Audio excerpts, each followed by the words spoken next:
Hi, my name is Emo LeBlanc, and I'm here to talk to you about doing sales and customer service. You would think that anybody who does one knows about the other. Well, that's not necessarily true. Sometimes you can have people who are like contractors or roofers or stuff like that who do the sales in order to get the job, but don't anticipate the customer service. A customer service is a whole different realm on its own. It's not just about grabbing a sale or getting to know the customer, but it's creating a bond with that customer so that when things go wrong, if they do, then you get a little leeway. So customer service might be something that is very basic, making sure that you call them back when they prefer, or maybe calling not around supper time, but maybe early in the morning, that's what they like, or maybe late at night. So sometimes you have to augment your day in order to provide good customer service. Customer service is also a part about anticipation. Now, some people might think that that's bunk, but it's not. If you can anticipate your customer's needs or where they're going, then you're ahead of them. So you're actually ahead of the game, as they say. Now, here's another thing. I always tell anybody that I talk to about sales and customer service, always put yourself in the shoe of the customer you're serving. If it doesn't meet your standards, then why are you there? Why are you lowering yourself?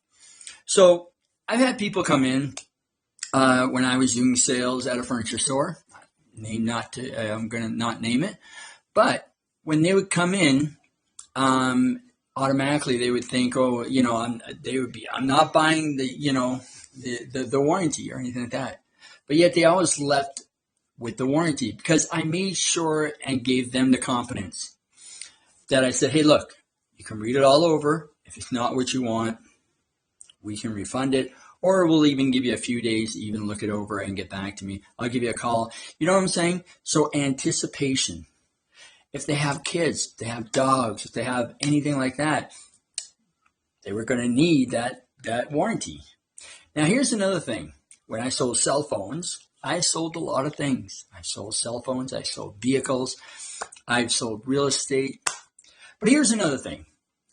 If your customer, I used to tell my customer that didn't want to get the extended warranty on their phone, very simple. If you leave the house without your wallet, chances are you're going to go and do your errand. If you leave the house without your phone, you're turning around and coming back. So if your phone is that important, why aren't you protecting it? Protecting it against what could happen. Nobody can predict, just like insurance on a vehicle, you can't predict that you're not going to get into an accident, and the insurance company can't predict that you won't. And, or that you are going to get into an accident. But what you have to remember is when you are providing customer service is always to provide it from the shoes of the person you're dealing with.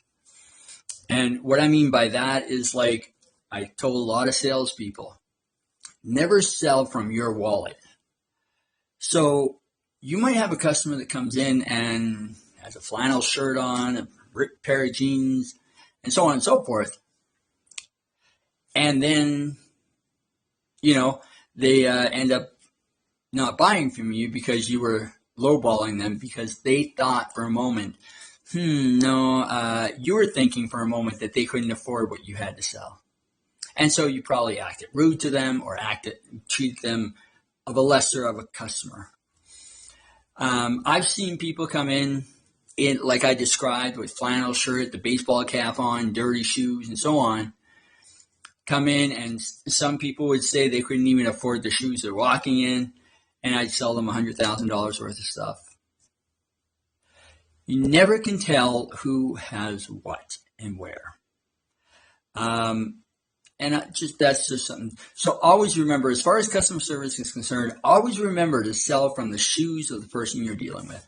And to do a little bit of research. It's not hard to ask questions and just asking questions about what they do for a living and, or like what they did today or what do they drive or stuff like that. Things that aren't relevant to the sale. because they will give up that information freely, because they will not feel that you're trying to entrap them into a sale of anything else. So let's say, for instance, if you're selling mattresses, asking what kind of a vehicle you drive, not really relevant to what mattress you're going to buy. But understand this: if the person says they're driving a big truck, or they're driving a Mercedes SLE, or they're driving something that's fairly new and expensive, there's one or two things happening there. One, they're financed to the hilt, and two, they're well off. So they might be able to afford that more expensive bed, even though they're dressed in the flannel shirt and the jeans. So remember, when you sell and you want to provide customer service, always call the customer back. Always try to solve whatever problem there is to solve.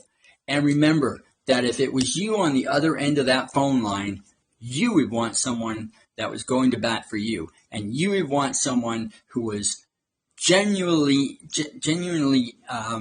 interested in your cause.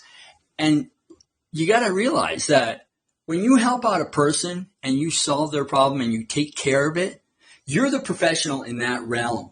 They're not. And when you take over their problem in that realm and you go, look, don't worry about it. I'll take care of it. I'm going to, deal with it. And you do, and you come back to them, guess what?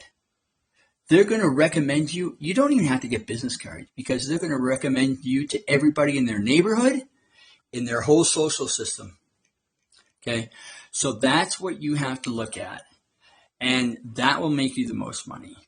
Trying to trick someone into a sale, or trying to renege on a promise that you made during the sale just to get them to buy, that's not good customer service.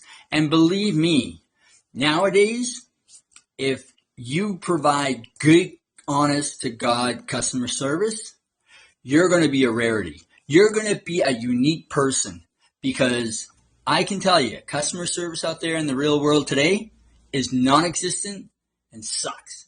And that's why when I tweet out something or whatever, some of the companies I will mention in the good books is like AT&T, because AT&T will go above and beyond to help you out at getting your problem resolved. Companies I won't, well, you'll have to ask me to find out when we're face to face, because I don't want to give them any kind of publicity. Okay? But these are the companies that give customer service. If you get customer service, you will outstand anybody else that's in your organization, and you will rise to the top, and you will have all the customers you want. You won't even have to worry about it. So that's what I'm advising you. And if you want to know more, all you got to do is go ahead and put in the comments that you want to hear some more, and I will make sure and record. Tell me what issues you might have, or maybe in the comments, but make sure and subscribe. Okay, hit subscribe. I know it's a music channel, but subscribe, because I think I'm going to be posting more of these. I have a background in sales. I have a background in administration, but I just want you to know that this is something I'm going to be doing in the future. And go ahead and put some comments if it helped you out, or maybe what you're having, if you're having any problems, why your sales are down, let me know. Okay? I'd be more than glad.